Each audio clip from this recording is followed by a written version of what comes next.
year is 2017. You're rushed to a hospital unconscious with no ID or medical history, but thanks to a microchip under your skin, it's all there. Science fiction 20 years ago, but a biometric reality today. 2,000 years ago, John the Apostle received a revelation from God, predicting the arrival of the false prophet and the man of sin. The United Kingdom's Information Commissioner claims that in 2017, consumers will be cashless shoppers.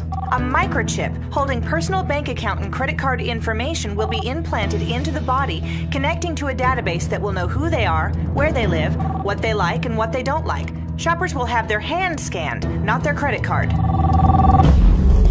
And I stood upon the sand of the sea, and I saw a beast rise up out of the sea, having 7 heads and 10 horns. The most powerful nation on earth is set to betray its citizens, with new mandatory revisions to citizenship and constitutional privacy. A system touted as a national security necessity is being used to build a database where the biometric identity of millions of Americans will be gathered and stored. We're meeting with the president in order to formulate legislation that would require every person in the United States of America who is employed to carry a biometric identification card with them. And he causeth all, both small and great, rich and poor, free and bond, to receive a mark in their right hand or in their foreheads. And that no man might buy or sell save he that had the mark, or the name of the beast, or the number of his name. The president put in a lot of money in the stimulus package to advance medical records so that if you have the chip, you can carry the records with you. They can stick it in a computer. They can know all your situations. They'll have a GPS chip in there so that they can measure everybody, every instant, no matter where they go. Your ID card would have either your fingerprint, your thumbprint on there, or it would have a... Christmas is fast approaching. That means millions of people are going to be burning through their savings, lining up just to get their hands on the latest technology, completely oblivious to the fact that they are actually paying to have their private conversations recorded and shared with third parties. Take the new Samsung Smart TV. The amount of data that this thing collects is staggering. Just say what you want. Find us action adventure. It logs where, when, how, and for how long you use the TV. It sets tracking cookies and beacons designed to detect when you have viewed particular content or a particular email message. It records the apps you use, the websites you visit, and how you interact with content. And it, of course, has a built-in camera and microphone with facial and voice recognition for your convenience. But Samsung's new global privacy policy for its line of smart TVs comes with a rather ominous warning. Please be aware that if your spoken words include personal or other sensitive information, that information will be among the data that's captured and transmitted to a third party. In other words, don't say anything private in front of your television. They've been watching us. I can feel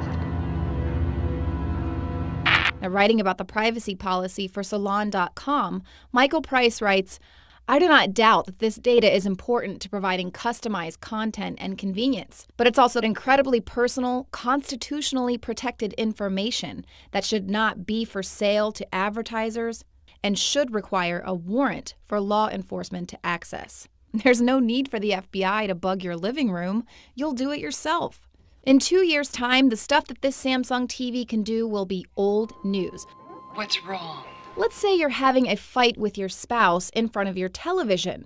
Well, that camera and microphone that's been surreptitiously recording all of your private conversations and scanning your body language can now send that information to third-party advertisers so that they can air a perfectly timed commercial suggesting some SSRIs. For them, it's all about targeted advertising. But for the surveillance apparatus, it's about complete information. And much of the technological progress can be linked to one organization, the Defense Advanced Research Projects Agency.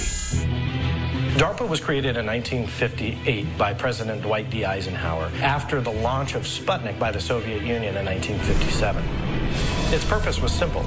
It was aimed to research all those highly advanced scientific discoveries and take the next step in regards to technology. DARPA has been critical in the development of NASA, the internet, and the stealth bomber. But that's just the tip of the technological iceberg.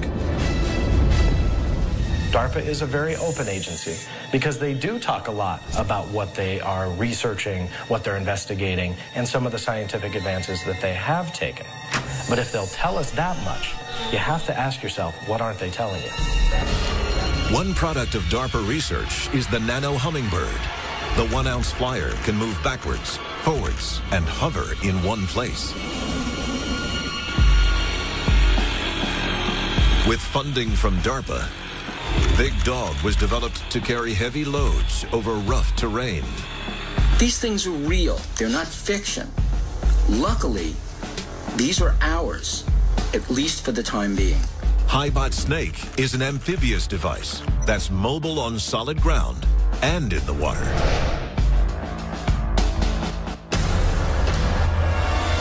As science makes these advances, they start creating robots that do very small things. One can carry heavy loads, another jumps very high.